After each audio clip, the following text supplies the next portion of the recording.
وہ کون ہے جسے قرآن کریم نے ایک ہی رخ میں ظالم، فاسق اور کافر کہا ہے؟ عام طور پر آپ مجھے اس چینل پر ملحدین یعنی ایتھیسٹ کے سوالات کے جوابات دیکھتے ہیں۔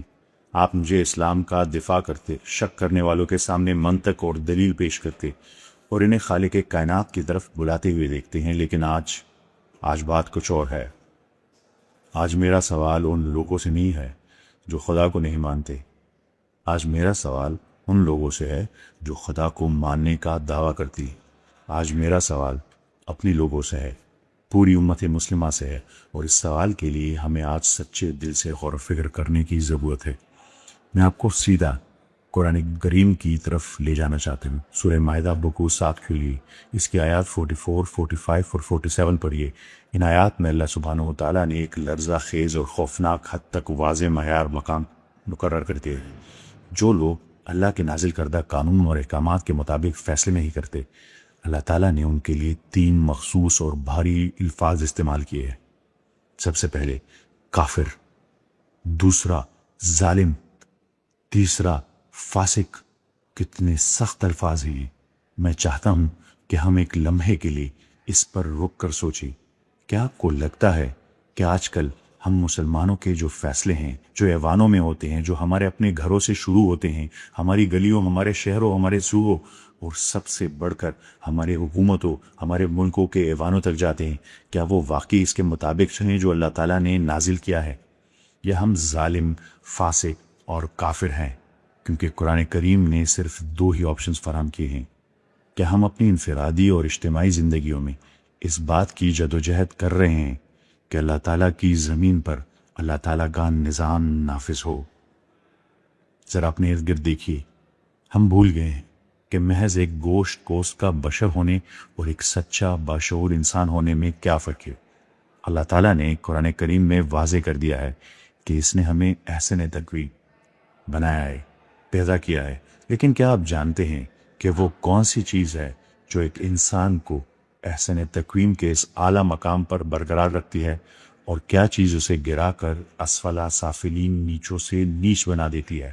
وہ چیز ہے اللہ تعالیٰ کی اطاعت، وہ چیز ہے اللہ تعالیٰ کی زمین پر اللہ تعالیٰ کا نظام۔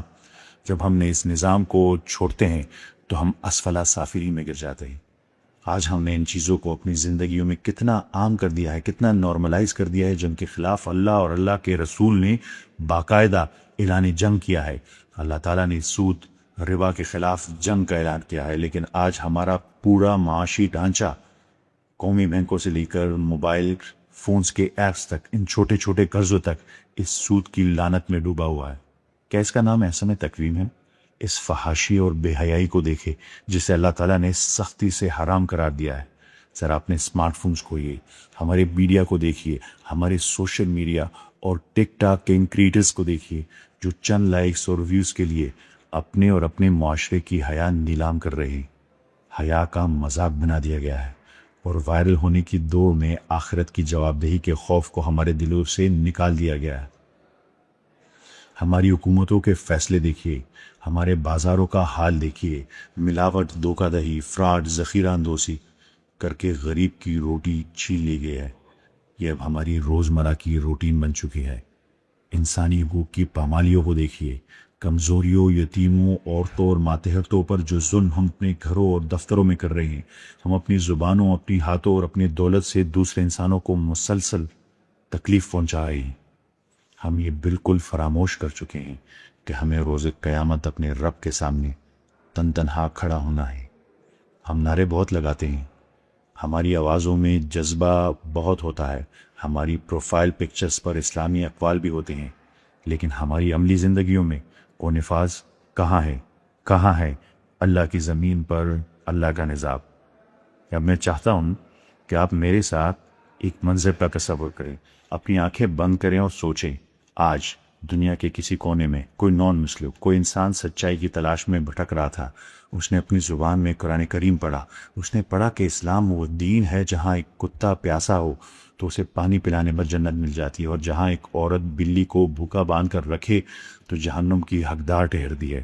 اس نے حضرت عمر رضی اللہ عنہ کے کڑے انصاف کے قصے پڑھے، حضرت علی رضی اللہ عنہ کی شجاعت پڑھی، حضرت محمد صلی اللہ علیہ وآلہ وسلم کی اس بے مثال رحمت کے بارے میں پڑھا جس نے طائف کے پتھر کھا کر بھی دعائیں دی، اس کا دل موم ہو جاتا ہے، اس کی آنکھوں سے آنسو چھلک پڑتے ہیں، وہ اپنے تمام پچھلے عقائد کو چھوڑ کر ایک مسجد میں داخل ہوتا ہے، شہادت کی انگلی اٹھاتا ہے اور کانپتے ہوئے ہونٹوں اور پاکیزہ دل کے ساتھ کلمہ شہادت پڑھتا ہے۔ وہ بالکل پاک ہو چکا ہے، ایک بچے کی طرح بے گناہ، وہ بے حد خوش ہے، وہ سوچتا ہے میں بالآخر اس عظیم امت کا حصہ بن گیا ہوں، میں انصاف، پاکیزگی، حیا اور ایمانداری کے ایک روحانی بھائی چارے میں قدم رکھ رہا ہوں۔ لیکن پھر وہ مسجد کے دروازے سے باہر نکلتا ہے، وہ ہمارے معاشرے میں قدم رکھتا ہے، وہ ہمارے درمیان آتا ہے۔ آپ کو کیا لگتا ہے، کیا یہ نیا مسلمان اس اسلامی معاشرے کی سچی تصویر دیکھ پائے گا جس کے بارے میں اس نے تاریخ کی کتابوں میں پڑھا تھا؟ کیا وہ ہماری گلیوں، ہمارے گھروں اور ہمارے بازاروں میں، ہماری حکومتوں میں کلمہ طیبہ کا حقیقی اور عملی نفاذ دیکھ سکے گا؟ کیا وہ اس کلمے کی طاقت ہماری عدالتوں میں دیکھ پائے گا، جہاں اکثر انصاف خریدا اور بیچا جاتا ہے اور غریب سالوں جوتیاں رگڑتا رہتا ہے؟ کیا وہ اسے ہمارے اسپتالوں میں دیکھے گا، جہاں غریبوں کو بعض اوقات یوں ہی ایڑیاں رگڑ کر مرنے کے لیے چھوڑ دیا جاتا ہے؟ کیا وہ اسے ہماری شادیوں کی تقریبات میں دیکھے گا، جو ہندوؤں کی رسومات اور بیجا اسراف فضول خرچی کا نمونہ بن چکی ہے؟ کیا وہ اسے ہمارے دفتروں اور ہمارے سیاسی ایوانوں میں دیکھے گا؟ اس نئے مسلمان کے دل کے ٹوٹنے کا تصور کرے، اس کے کرب کو محسوس کرے۔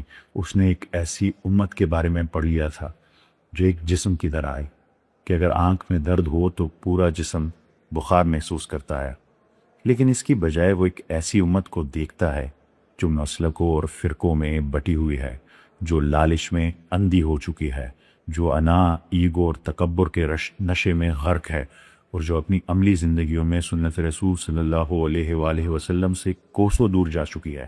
اس نے تو کتابوں میں اللہ کی زمین اور اللہ کا نظام نافذ کرنے کے بارے میں پڑھا تھا، لیکن وہ ہمیں اپنی ذات، اپنے خواہشات، اپنے بینک بیلنس اور اپنے معاشرتی مرتبے یعنی سٹیٹس کی پوجا کرتے ہوئے دیکھتا ہے۔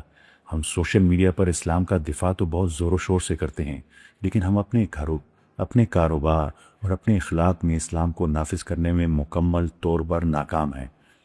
ہمیں جاگنے کی ضرورت ہے۔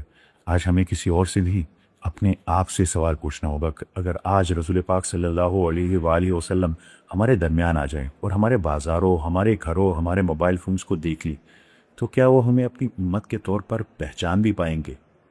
یہ ساری باتیں آپ کو یا خود کو مایوس کرنے کے لیے نہیں ہے، یہ اس دھوکے، اس الوژن کو توڑنے کے لیے ہے جس میں ہم سکون سے سو رہے ہیں کہ ہم سب سے سکیں۔ یاد رکھیں، تبدیلی صرف سیاسی نعروں یا بیرونی انقلاب سے نہیں آتی، حقیقی تبدیلی کی شروعات ہمیشہ ہمارے اپنے اندر سے ہوتی ہے۔ اس سے پہلے کہ ہم عالمی سطح پر اللہ کی زمین پر اللہ کا نظام نافذ کرنے کی بات کریں، ہمیں سب سے پہلے اس نظام کو اپنے دل کی سلطنت پر نافذ کرنا ہوگا۔ ہمیں اسے اپنے گھر کی چار دیواری اور اپنی روزی روٹی کے لیے لین دین کو قائم کرنا ہوگا۔ آج رات سونے سے پہلے سورہ مائدہ کو دوبارہ پڑھیے گا، آیات 44، 45 اور 47 کے ترجمے پر غور کیجیے گا۔ ان آیات کی ہیبت کو اپنی روح پر طاری ہونے دیں۔ آئیے قرآن کی طرف واپس لوٹیں، صرف ثواب کمانے کے لیے نہیں، بلکہ اسے اپنی زندگیوں کا آئین، کانسٹیٹیوشن بنانے کے لیے۔ انشاءاللہ میں ایک نئی سیریز شروع کرنے جا رہا ہوں، ایک ایسی سیریز جو آپ پر بالکل واضح کر دے گی کہ اس وقت اس دنیا میں در حقیقت کس کا نظام چل رہا ہے، اس دنیا کو کون چلاتا ہے، کون اسے کنٹرول کرتا ہے اور کیوں کرتا ہے، ہم کس کی کٹپتلیاں ہیں۔ اس سیریز کا نام ہے طاغوت، دی ڈیپ۔ لیکن میری ایک بات یاد رکھیے گا، اس سیریز کو صرف تبھی فالو کیجیے گا، صرف تبھی دیکھیے گا اگر آپ کے اندر اس ہپنوسس اور اس غفلت کی نیند سے باہر آنے اور اس کڑوی حقیقت کا سامنا کرنے کا حوصلہ ہے۔ اگر آپ سچائی جاننے کی ہمت رکھتے ہیں تو پھر ملتے ہیں اس نئی سیریز میں۔ آئیے ہم وہ مسلمان بنیں، وہ سچے انسان بنیں جنہیں دیکھ کر کوئی نیا کلمہ پڑھنے والا شخص، کوئی بھٹکا ہوا انسان بے ساختہ یہ کہہ اٹھے، ہاں یہی وہ حسن الدین ہے اور یہی وہ سچے لوگ ہیں جن کے بارے میں نے پڑھا تھا۔ ہمیں بشر سے اٹھ کر دوبارہ احسن تقویم کے مقام تک جانا ہے۔ ہمیں اللہ کی زمین پر اللہ کا نظام لانا ہے اور اس کی شروعات مجھ سے اور آپ سے ہوگی۔ اللہ تعالی ہماری کوتاہیوں کو معاف فرمائے، ہمارے حال پر رحم فرمائے اور ہمیں واپس اسی راستے پر چلنے کی توفیق عطا فرمائے جس پر چل کر ہم دنیا اور آخرت میں سرخرو ہو سکے۔ آمین۔ آپ سب کا بہت شکریہ۔ اللہ حافظ۔